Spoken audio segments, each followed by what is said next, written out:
And let me see if I can bring her on now. And let me see if I can invite Savannah on now.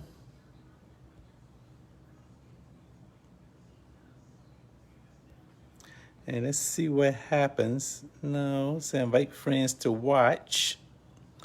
I'm going to invite her. Yeah.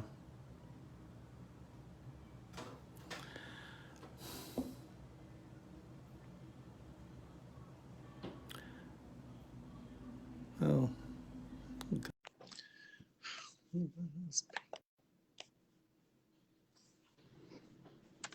All right, finally. Gosh, it was Hold on. painful. Wasn't it? I was getting ready to Hold go to on. bed. Don't. I get ready. Yep, there's Nope, something going it's too early. I think they on. did something different. Yeah, it wasn't as flawless as it was, the first 4 or 5 times we've done this already. No, it wasn't. Come on.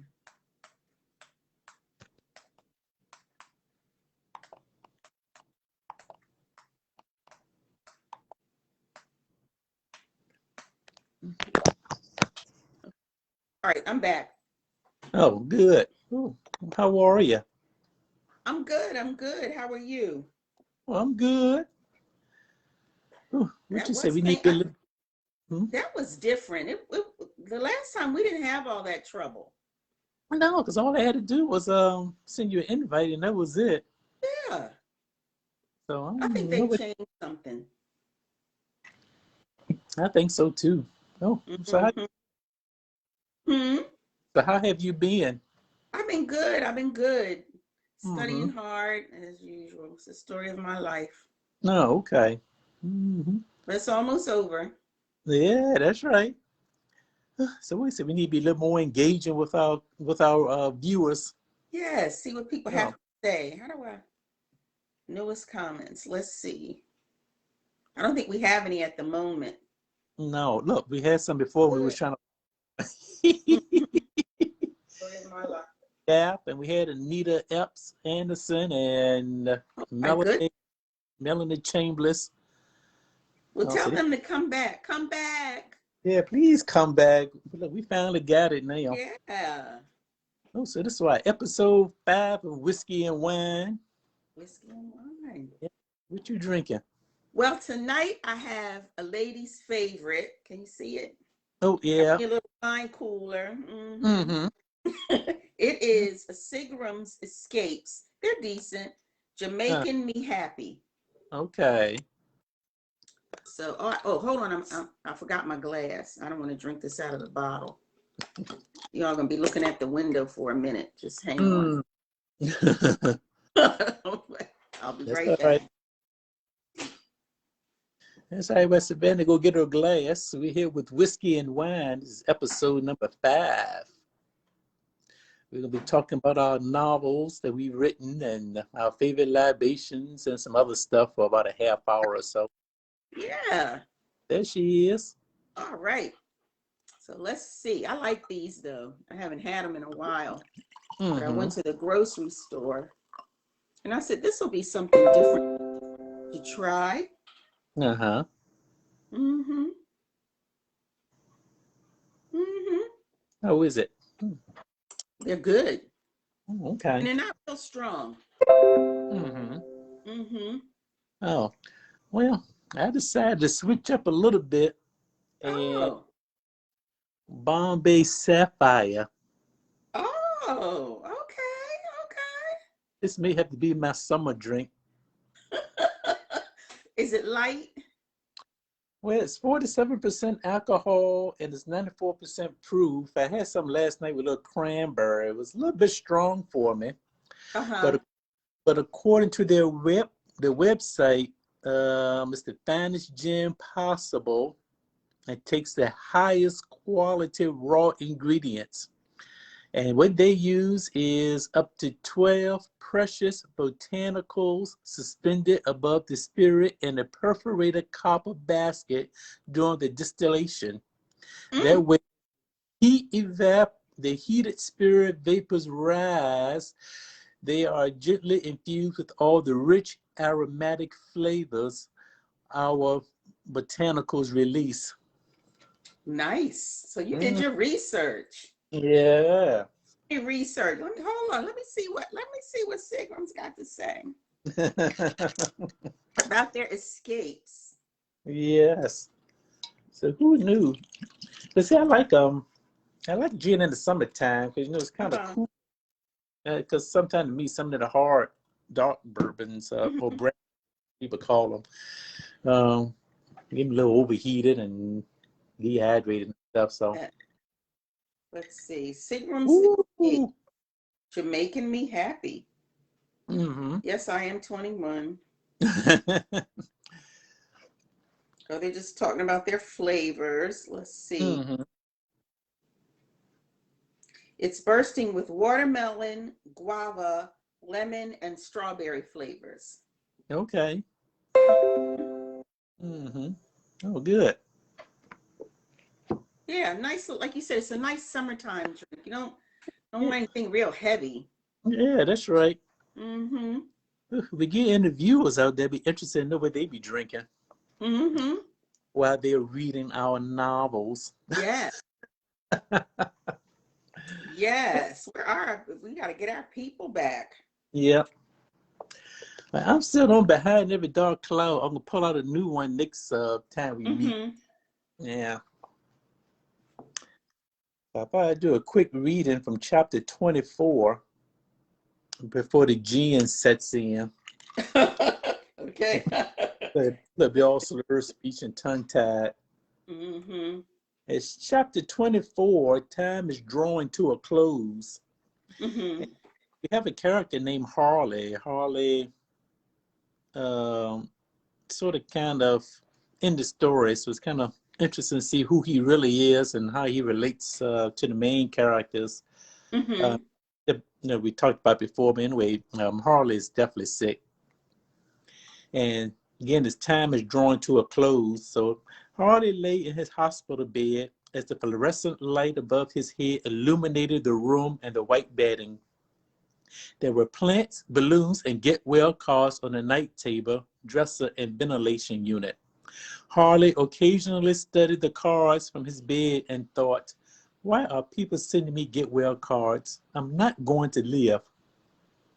The monitors were beeping and the morphine poured into Harley's body. The drug felt as though it was becoming useless for his pain.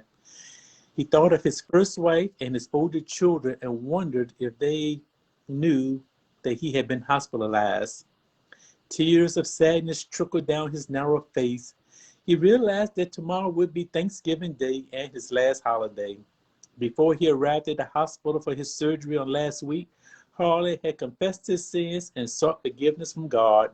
He cleared all of his outstanding debts, placed his insurance policies with each children's name as a separate beneficiary where they could be easily found, and finalized his burial arrangement with the Buford Funeral Home. He wanted Angela, which is his daughter, to worry about nothing after his passing. Even though Harley was sure that his immortal soul would be saved and his financial affairs were in order, he felt an overwhelming sense of sadness. He desperately missed his son. Seeing him once more just to clear the air would complete his last request. Harley prayed that he would have a chance to say goodbye and I'm sorry to his son. He could not think of what had gone wrong between him and his son. Harley thought of his son's performance in elementary school plays and Little League sports as an overwhelming sense of guilt and felt the core of his soul. Nevertheless, Harley was satisfied that Angela kept a vigil by his bedside. At least they have a great relationship. Where is my son? What is he doing? Why hasn't he been found yet? It is as if he has vanished into thin air without a trace or a clue. Time is drawing to a close. Please, God, bring my son to me. Please, God, bring Sylvia here as well. Please. Harley prayed as he drifted into a sleep filled with dreams of healthier and happier times. Then it Wow. goes into chapter 25. What happened to Harley? Well, Harley was diagnosed with pancreatic cancer, Oh my God. and he and his first wife are estranged. And Harley has a backstory. He got some issues going on, and Mm-hmm. Sylvia, his first wife, sister is Joyce, who was a character in the first couple of novels of Behind Every Dark Cloud. They're sisters. Mm-hmm. And she so happens to work in the hospital where Harley is, and she recognized Harley, and she goes back and tells Sylvia, well, guess who I saw in the hospital? She's like, who? So Sylvia, Joyce tells Sylvia who Harley is, and like, oh, well, Mm-hmm. let me go pay my respects for something happened. So, Mm-hmm. Mm-hmm. and find out what's their relationship. Yeah, but things doesn't look too good for him, but it takes a dramatic turn because this is the second edition of the novel, because I was crying too hysterically after after Harley died. I cried and cried. It's so sad. Oh, Even though he is completely imaginary, you and this cried. completely made him up. But I was just so devastated. Harley had died pancreatic cancer, so to So make Harley did die. yeah, so to make myself feel better, it was obvious from the very beginning. So it's not a book, a novel secret. So from the beginning, but I had to do something to console myself and make things right. So the readers Mhm. have to read it and see, just got to see what happens. Some people are mad at me for doing that though, but I said, well, at least I'm not wearing black every day and still grieving over a character that I made Yeah. up.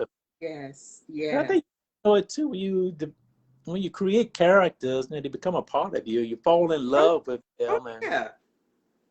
kind of on a spiritual level, I kind of see how God feels. You know, He created all of us, and despite the Mm-hmm. wrong we do, I'm quite sure He's probably hurt and bothered by some of the choices that we make, and Mm-hmm. Mm-hmm. you know, to go Mm-hmm. down this path or wind up taking another path. So Mm-hmm. Mm-hmm. clearly understand, but Mm-hmm. I, I was uncontrollable. No,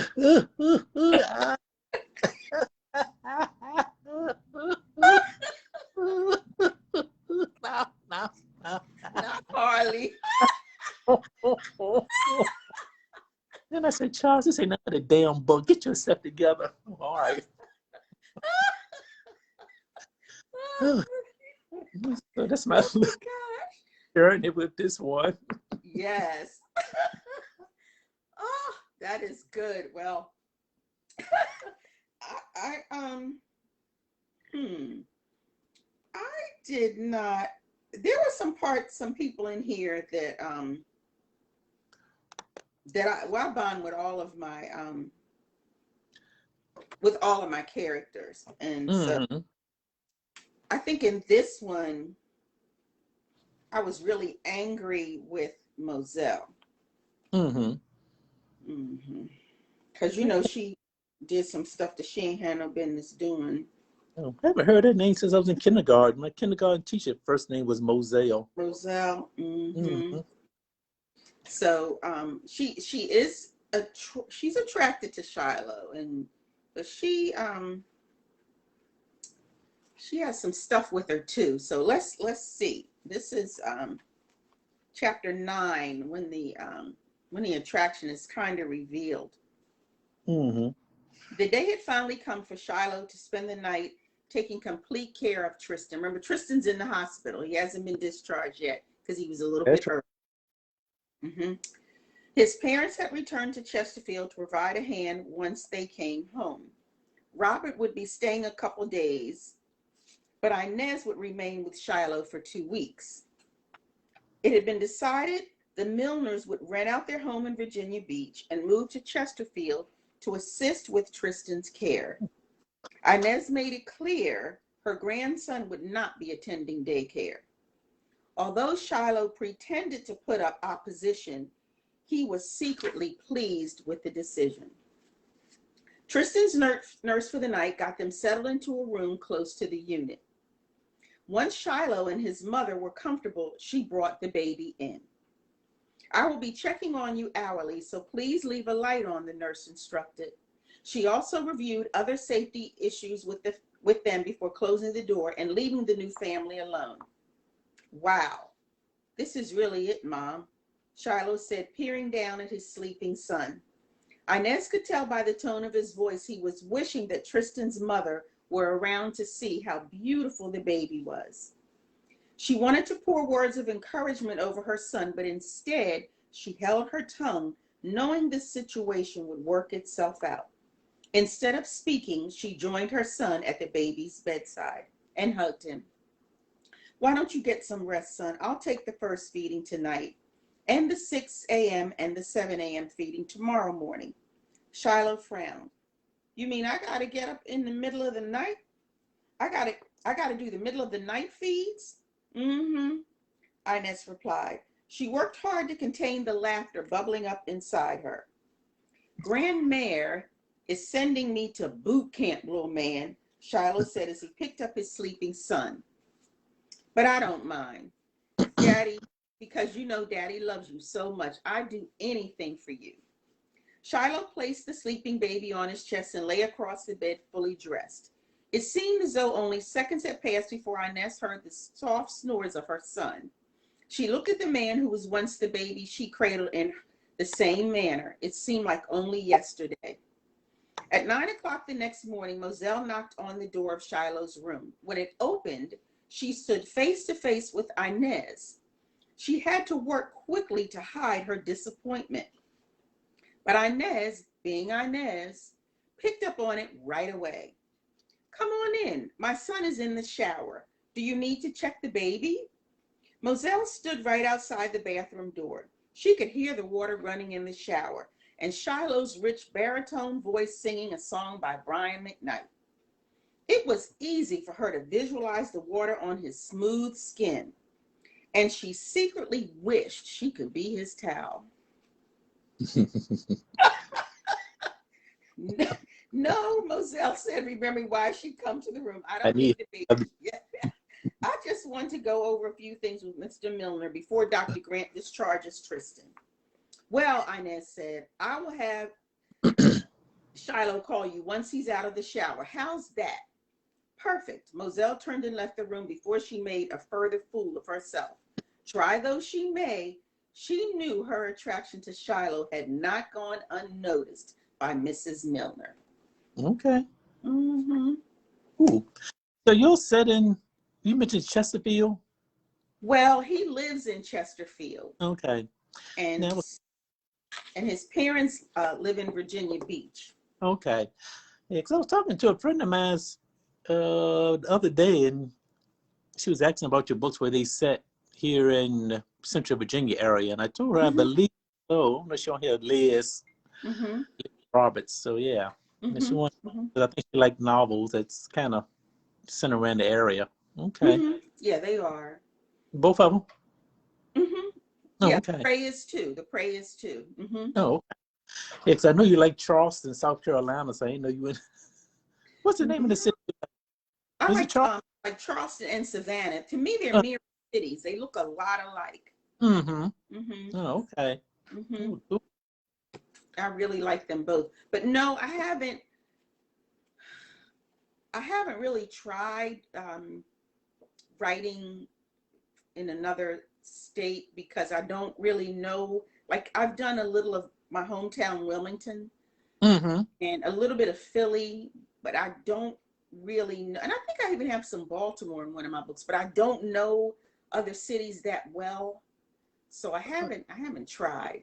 Well, see, you're the same as me because I got a lot of people, a whole lot of critics, jumped on my case. So everything got to be set in Richmond. Everything set in Richmond or Virginia. Why can't it be set in New York or somewhere? I said, I never lived there. I said, I don't know. I said, sure, I'll move out there just to write a novel. Now listen, somebody pay me some good money. Stick with what you're familiar with. That's like the book I'm going to talk about next week, In the Black. So yeah, it's set in Petersburg and Richmond and Radford, where I went to grad school. and back here too, the Central Virginia area, because I have Mhm. more familiarity with this. But I don't know if people want to read novels to escape to another city or what. Because what brings me to mind is remember the author Patricia Cornwell? Yes. Yes, and I understand some her books were centered in Richmond, Virginia. Hmm. Did quite well for herself, and I don't know, just I don't know. Let's go back. People so critical of everything. Well, that's true. And I remember I had this book at a book fair, Raising Tristan, and the lady didn't buy it Mm-hmm. because this is my godson when he was a little boy. Well, his mother let his hair grow. That's what she preferred. And Uh-huh. so she kind of, gathered it back for the Mm-hmm. picture. And she didn't buy the book because she thought he looked like a girl. Oh, okay. It's Raising Tristan. And I told her it's about a little boy, blah, blah. And she said, well, I don't know if that's a boy or a girl, and put it down. And I was like, how silly. Yeah, I just thought sure. that was so silly. Mm-hmm. Yeah. But we can't please all the people, so we just please the ones that are interested. And I think I just learned that lesson, shoot, maybe a couple of months ago. If you have a skill, a talent, or a craft, everybody's not going to like it. But if Mm-hmm. you get that warm feeling inside your belly, Mm-hmm. then keep doing it. That's I got exactly right. a Facebook friend that sent me a message after he found I was a novelist. So he said, "Why have you promoted your books more often?" I said, "It's because of that inner critic has been nagging me ever since I wrote the first book. No, it's not good enough, not good enough."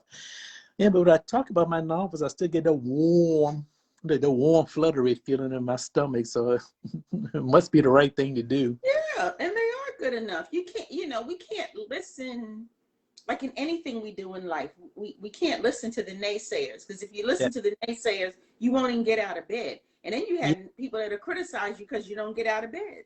Yes. Yes. You You know. look at something. Mm-hmm. Hmm. So, let me see. I'm going to do one more quick reading. Okay. And this is Sylvia. I think she talks about she goes to the funeral home for her former husband. Hmm. And she has a little incident with the funeral director's wife up in the Hmm. funeral hall. So that wasn't going well. But anyway, Olivet had slapped Sylvia across the face Oh because they Lord. had some intense. Yeah, Sylvia doing something with the funeral home directors. Uh, Mm. they have an affair going on. Mm. Olivet, Olivet found out about it, and she got hysterical at the funeral home. So anyway, refusing to rub her face from the slap and think that she could uh, distinctly hear Hanson, which is her former husband, calling her name over and over again. Sylvia said, "Okay, Olivet, I'm going to let you have that freebie. The next time you slap me will be your last, and your husband and I will definitely be together. Now think of it. I'd rather be a bitch and a whore than a thief who may be on her way to prison for embezzling money. Make sure the service goes well tomorrow, and have a pleasant evening." Sylvia left her late husband and Olivet in the chapel. Turning her attention toward the deceased, Olivet placed both of her well-manicured hands on the lid of the casket and said, "Why did you have to die? Willis will leave me and I will have nothing." She slammed the casket shut. The next day, a cool breeze had rushed over the city of Richmond as two black limousines pulled in front of Ebenezer Baptist Church on East Lee Street. Sylvia looked out of the tinted window from the back seat of the stretched limousine and witnessed friends, acquaintances, and others saunter into the salmon-colored stucco church. Chandler, Casey, and Angela, uh, which are her children and a stepdaughter, along with their spouses, also sat along with Sylvia. Mason rode in the next limousine with his wife, mother, and other relatives. Sylvia glanced at everyone and said, "This is it. How is everyone?" "How are you, Angela?" "I'm fine. Thank you for asking," Angela replied through a cracked voice. And goes on to the processional. And they had the Lord's Prayer. And the cousin popped out, Hanson's cousin popped out at the Mm-hmm. funeral. So after the martyr prayer, a young male soloist began to sing Amazing Grace as the quick, high-pitched sobs turned into one long wail. Hans's cousins, Janine, who was about the same age as he, always made a performance at funerals, which each stanza of the American folk hymn Janine wails became louder and louder. When the soloist poised himself to belt out the last stanza in his rich baritone voice, Janine jumped from her seat at the end of the pew and rushed towards Hanson's remains. She threw herself on the casket and pulled the flag off the casket while she slowly fell to the ground in a fit of despair. Chandler, which is his son, laughed out loud as Casey and Angela watched in shock. Joyce, which is a sister, had a difficult time keeping her husband and mother from laughing aloud. She could hear Reese, Sable, and James giggling on the pew behind her. Joyce figured that they were enjoying themselves and that she would be reminded of this funeral for years to come. As Janine remained on the floor with her black dress nearly up to her hips, four pallbearers came to her rescue. They each grabbed a leg or an arm and lifted her on the count of 3. In addition, none of the pallbearers bothered to pull down Janine's black dress that was causing her to reveal a white girdle, pantyhose, and flesh. The pallbearers carried the grieving cousin out of the sanctuary through the doors they had already entered, like a deer about to be roasted on an open fire. Janine screamed, "Take me, Lord, take me, Lord, oh sweet Jesus, take me, Lord," when she and the pallbearers finally made it to the front door. Sylvia whispered to Chandler, "Didn't she act like a damn fool?" I was hoping that she would over-medicate herself and be unable to attend the service. Do you remember that time when she tried to jump to your grandfather's grave when your father and I were still together? Not expecting an answer. And then it goes on for the rest of the funeral. That was a good one. Yep. Ooh. Hey, Evelyn Falcone, Britton, and Philip Reed. I see both of them are watching. Oh, okay. All right. Do Yeah. we have any comments? Anybody want to No, know anything? no, not yet. Not yet. Yeah. I'm going I, to read um, Shiloh and Moselle's first date. hold on for a moment. Oh, Okay. go ahead. Oh, go ahead. I'll be right back. Okay. Okay. Shiloh gave himself the once over before he stepped into the kitchen to kiss his son and mother goodbye prior to his date with Moselle. "How do I look, Mom?" he asked, knowing Inez would say he looked handsome just as she always did. He smiled first and then looked down at Tristan, who was asleep in her arms. "Your daddy looks so handsome. He has a date tonight. What do you think of that?" For a brief moment, Shiloh thought of Angie as he looked down at his son.